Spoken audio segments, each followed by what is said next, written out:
say you'll catch me.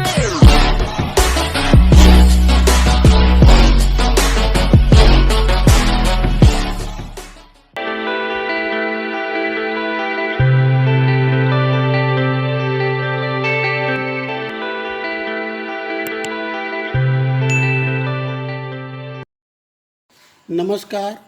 आपको लघुत्तम समापवर्त या महत्तम समापवर्त तक अच्छे से समझ में आ गया। अब आज हम दो संख्याओं के गुणनफल तथा लघुत्तम समापवर्त एवं महत्तम समापवर्तक के मध्य के संबंध ज्ञात करेंगे। दो संख्याएं दिया हुआ है यदि, तो उनका गुणनफल और लघुत्तम और महत्तम में क्या संबंध है यह ज्ञात करते हैं। तो सबसे पहले उदाहरण के लिए हमने लिया, यदि दो संख्याएं 12 व 16 हैं, तो 12 और 16 दो संख्याएं दिया, तो इनका गुणनफल क्या हो जाएगा? 12 गुना 16 बराबर क्या हो जाएगा? 16 16 दूनी 32 का 2 हाथ के लिए 3, 16 कम 16, 16 और 3 19, 192 हो जाएगा। अब 12 का हम निकालते हैं, 12 और 16 का लघुत्तम। पहले लघुत्तम निकाल लेते हैं। तो लघुत्तम क्या होगा? 2 छक्के 12, 2 अट्ठे 16, फिर 2 से 2 तिये 6, 2 चौक 8, 2 से 3 नहीं जाएगा, 2 दूनी 4। लघुत्तम जब निकालते हैं तो एक भी संख्या यदि भाग जाता है तो हम भाग देते रहते हैं, और 3 से 3 एकम 3 1। तो यहाँ पर 12 व 16 का लघुत्तम क्या हुआ? बराबर हुआ 2 गुना 2 गुना 2 गुना 2 गुना 3। 2 दूनी 4, 4 दूनी 8, 8 दूनी 16, 16 तिया 48 हो गया। अब इसका निकालते हैं महत्तम। 12 और 16 का महत्तम निकाल लेते हैं। तो 2 से जाएगा, 2 छक्के 12, 2 अट्ठे 16, फिर 2 से जाएगा, 2 तिये 6, 2 चौक 8। अब नहीं जाएगा, इसलिए क्या हो जाएगा? ये 12 व 16 का महत्तम समापवर्तक बराबर हो जाएगा 2 गुना 2, बराबर क्या हो गया? 4। अब देखिए, लघुत्तम समापवर्तक और महत्तम समापवर्तक को गुना करके देखते हैं,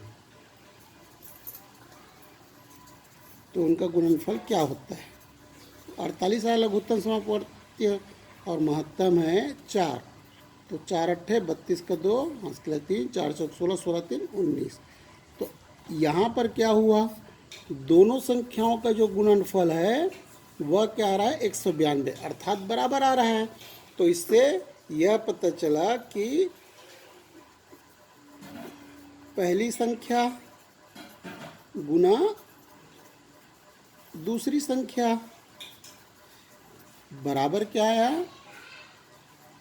लघुत्तम समापवर्तक गुना महत्तम समापवर्तक। तो इस प्रकार से हमें एक सूत्र की प्राप्ति हो गई कि दो संख्याओं का जो गुणनफल है, अर्थात यह हो गया दो संख्याओं का गुणनफल बराबर लघुत्तम समापवर्तक गुना महत्तम समापवर्तक। इस प्रकार से हमें सूत्र की प्राप्ति हो गई। इसका उपयोग करके हम, यदि हमें दो संख्याएं दिया हुआ है और लघुत्तम दिया हुआ है, तो महत्तम ज्ञात कर सकते हैं। यदि लघुत्तम और महत्तम दिया तथा एक संख्या दिया तो दूसरी संख्या भी ज्ञात कर सकते हैं। अर्थात इन चारों चीज़ों में से अगर हमें 3 चीज़ें दी हुई है तो हम चौथा संख्या ज्ञात कर सकते हैं। इसके लिए एक उदाहरण के रूप में प्रश्नावली 6.2 से एक उदाहरण ले लेते हैं। एक प्रश्न को हम हल करके देखते हैं। यहाँ पर दिया है, दो संख्याएं 24 एवं 36 हैं। यदि उनका महत्तम समापवर्तक 12 हो तो उनका लघुत्तम समापवर्तक ज्ञात कीजिए। तो यह हो जाएगा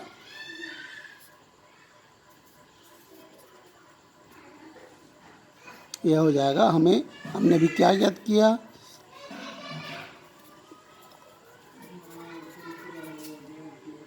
दो संख्याओं का गुणनफल बराबर क्या होता है, लघुत्तम समापवर्तीय गुना महत्तम समापवर्तक, है ना। तो दोनों संख्या का गुणनफल क्या होगा, 24 गुना 36 बराबर हमको दिया महत्तम, तो यह हो जाएगा लघुत्तम समापवर्तीय गुना महत्तम हो जाएगा 12। अब क्या करेंगे, इस 12 को पक्षांतर कर देंगे, तब यह क्या हो जाएगा, 24 गुना 36 बटे 12 बराबर लघुत्तम समापवर्तीय। तो 12 कम 12, 12 दूनी 24।